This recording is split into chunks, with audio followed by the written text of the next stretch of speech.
Great. Well, thank you very much for that. And let me introduce our fourth panelist, Clarence Kwan, who is with Deloitte and a longtime expert on China, particularly the investment climate there, who also has extensive experience earlier in privatization in Eastern Europe, so a strong base of comparison. If you listen to the rhetoric after the strategic and economic dialogue concluded in Washington earlier this week, relations between the United States and China, particularly on the investment front, are pretty good. In fact, I think the Chinese side described the cooperation level as being at an all-time high.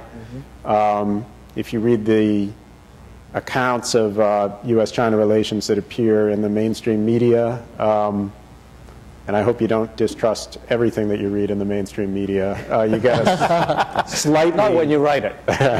You get a slightly different view of events, so maybe you can help sort that out. After the strategic and economic dialogue, how do you feel about the investment climate these days? Do you think there are still a lot of major obstacles, or is there actually progress between the U.S. and China now?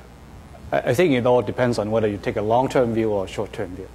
I think most businessmen that we talk to would agree that the long-term improvement, we can definitely see a lot of progress that has been made over the last 20 years, and they can predict in the next 10, 20 years you're going to see a lot more improvement. The question is going to be short-term, and saying during the next years, if I were an insurance company, can I start selling automotive insurance in China? What are the regulatory approval process that I have to go through, right? Even though there's a preliminary agreement that they might open that up. If you're selling electric car components, okay, you might start thinking about what are the draft regulation in China right now that might limit ownership, foreign ownership, on the manufacturing of critical components. And you start saying, how do I work out those obstacles? I mean, I think this morning Mr. Ni talked about businesses about creating value. But I will add one more thing to it. Business is also about protecting value. I mean, we love change because change creates opportunity. When there's opportunity, we can create value. But once you create value, you don't want any more change. You want to protect your value. You want to be able to find a stable environment to be able to realize your value so you can enjoy the fruit of your labor. So it's very interesting to look at, from a business demand standpoint, looking at the societal change in China, looking at what Professor Yu was talking about, looking at what Cheng Li was talking about, the potential changes in the democratic system and in leadership changes. I mean, from a business standpoint, I say, well, I agree with Professor Yu, and it's better not change too fast. We don't want revolution because we want a stable yet growing environment, so I can balance value creation with value protection. And so I'm really here to hear more about what's going to be the changes. What will be the changes to the democracy in China? How does it impact the stability in China? Would it create new opportunity for us to create value? And the leadership change, I wonder how that leadership change, you see it as more pro-business or more pro-value creation, or become more a value redistribution. Because the inclusive society that I heard is about, to some extent, is about redistribution.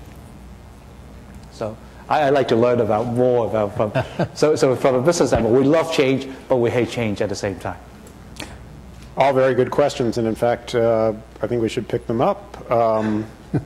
You, Keping, maybe you can talk a little bit more about your analysis of the prospect for democratic change in China. You've certainly written extensively about what you describe as incremental change toward a more democratic political system. I think that implies that you believe the process is going to be very orderly and gradual, and maybe have a big element of top-down instead of bottom-up. But maybe you can talk a bit more about that. What do you think the prospects are for substantial bottom-up change as well as steady top-down change. Okay. Yeah, I often say that democracy is a good thing, but also in the same time, I often say talking democracy might not be a good thing. Nevertheless, I would like to talk about democracy. In my view, of course, democracy is a universal value for human beings in the world. And, but democracy has its universality and particularity. There are numbers of common elements of democracy that all democracies in the world have to share. Of course, the conditions to realize these elements of democracy are quite different from across countries, even across times. So obviously, in China, the issue of democracy is not our party, our government, and our official like or don't like. The point is, we have no choice. Why? Basically, I think there are some reasons. First of all, our economic foundation fundamentally changed, as you might know. Changed from the traditional social, so-called social planned market economy. Now we are carrying out the market economy. The foundation, the economic foundation changed. Of course, the political system have to be changed. The second, very important, 32 years reform. We have made tremendous economic achievements. The people's life, the people's lives level has been rapidly increasing. So now in China, I think there's almost, I can say, there's no problem for hunger for ordinary people. But the other problem, more and more political demands emerging. Now, they don't worry about the hunger, but they want much more respect, much more public participation. So you can see why in China the blogger is so influential. In China, we call it, in the United States, Facebook and Twitter is much more influential. But in China, we have very similar microblog. Microblog, yeah. And I can say in recent years, most of the political incidents happening in China resulted from the online. Why? I think one of the main reasons we should much more channels with which ordinary people or citizens can to do more political participation. So political demands emerging, need to political change. Thirdly, as political progress has its own internal logic. I think towards much more democratic is a universal trend of development in the world. This year is the 100-year anniversary of Xinhai Revolution under the leadership of Mr. Shen Yixian. Mr. Shen Yixian has a very well-known quotation, sentence, that is say, the change of world, how to say in Chinese, we can say, 世界潮流浩浩荡荡.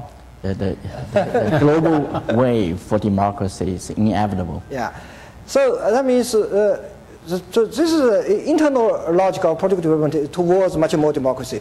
So in China, as you might know, we carry out the universal election, direct election in the grassroots level, in the villages. Now, it is our breakthrough in political reform or in political democracy. But of course, now there are numbers of problems that we are facing even at the grassroots level of democracy. For example, the Bible, especially in South China. So some Chinese people or some Chinese intellectuals and officials worry about that. Even one professor from the Central Party School someday last year came to my office, and then he persuaded me